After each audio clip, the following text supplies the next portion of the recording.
महाभारत में जिक्र आता है एक ऐसे अस्त्र का जिसने सदियों से इतिहासकारों और हाँ वैज्ञानिकों को भी हैरान किया है, ब्रह्मास्त्र। तो सवाल ये है कि क्या ये वाकई में कोई प्राचीन परमाणु हथियार था या फिर इसके पीछे का सच कुछ और ही है, कहीं ज्यादा गहरा। तो चलिए सीधा उसी सवाल पर आते हैं जो सबको परेशान करता है। क्या ब्रह्मास्त्र एक प्राचीन एटम बॉम्ब था? क्या हमारे पूर्वजों के पास वाकई में ऐसी कोई टेक्नोलॉजी थी जिसकी हम आज सिर्फ कल्पना ही कर सकते हैं?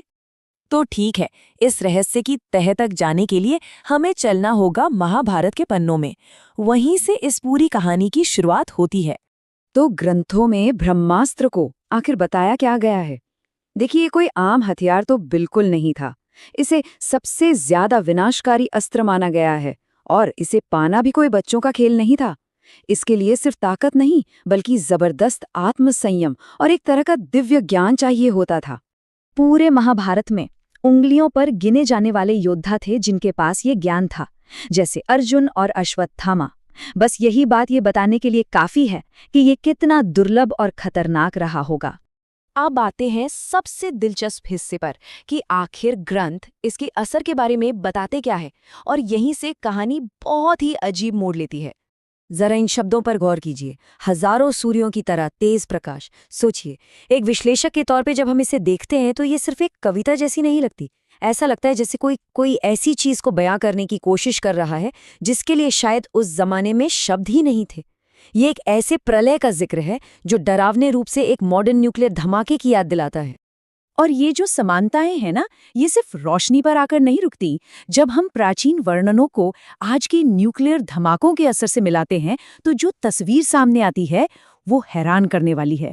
वो अंधा कर देने वाली रोशनी, बिल्कुल आज के फायरबॉल जैसी, वो झुलसा देने वाली गर्मी जिसे हम थर्मल रेडिएशन कहते हैं, और सबसे बड़ी बात, जमीन का हमेशा के लिए बंजर हो जाना। ये तो सीधा सीधा रेडियोएक्टिव फॉलआउट का असर लगता है। ये सारी बातें सोचने पर मजबूर तो करती है ना? लेकिन एक विश्लेषक होने के नाते हमें सिक्के का दूसरा पहलू भी देखना होगा, और वो है ठोस वैज्ञानिक सबूत।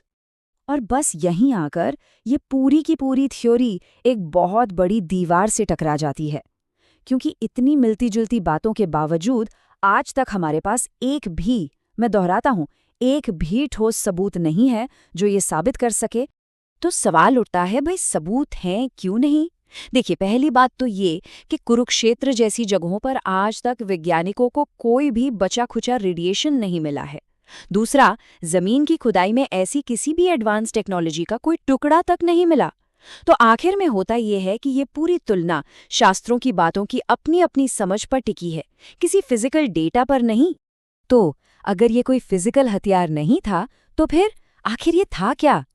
चलिए अब इसका एक दूसरा पहलू देखते हैं, एक ऐसा नजरिया जो इसे एक हथियार नहीं बल्कि एक प्रतीक मानता है। इस नजरिए से देखें तो ब्रह्मास्त्र सिर्फ लोहे या पत्थर का कोई हथियार नहीं है, ये एक बहुत गहरा आध्यात्मिक प्रतीक है। ये उस डिवाइन एनर्जी, उस दिव्य शक्ति का सिंबल है जो गहरे ज्ञान और चेतना से पैदा होती है। ये उस बेहिसाब ताकत और उसके साथ आने वाली उतनी ही बड़ी जिम्मेदारी का प्रतीक है, एक ऐसी जिम्मेदारी जिसे हर कोई नहीं संभाल सकता। तो देखिए, हमने अब तक दोनों पहलू देख लिए। एक तरफ है वो हैरान कर देने वाली समानताएं और दूसरी तरफ है सबूतों की कमी और एक गहरा आध्यात्मिक मतलब। और ये सब हमें वापस उसी एक सवाल पर ले आता है कि आखिर सच क्या है? क्या इसे असलियत माने या सिर्फ एक प्रतीक? शायद इसका जवाब ये या वो में है ही नहीं। हो सकता है ब्रह्मास्त्र इन सब का एक मिला जुला रूप हो, एक ऐसी कहानी जिसमें विज्ञान की बातें रूपक की तरह पिरोई गई हैं, जो हमें शक्ति और जिम्मेदारी का एक बहुत बड़ा आध्यात्मिक सबक भी सिखाती है। सच जो भी हो, ये एक ऐसा रहस्य है जो दिमाग को सोचने पर मजबूर कर देता है। और अगर ऐसे ही सवाल जहां पुराना ज्ञान और आज का विज्ञान आकर मिलते हैं, किसी के भी मन में हलचल मचाते हैं, तो हमारे साथ इस सफर पर बने रहिए। हम साथ मिलकर ऐसे ही कई अनसुलझे रहस्यों की पड़ताल करते रहेंगे।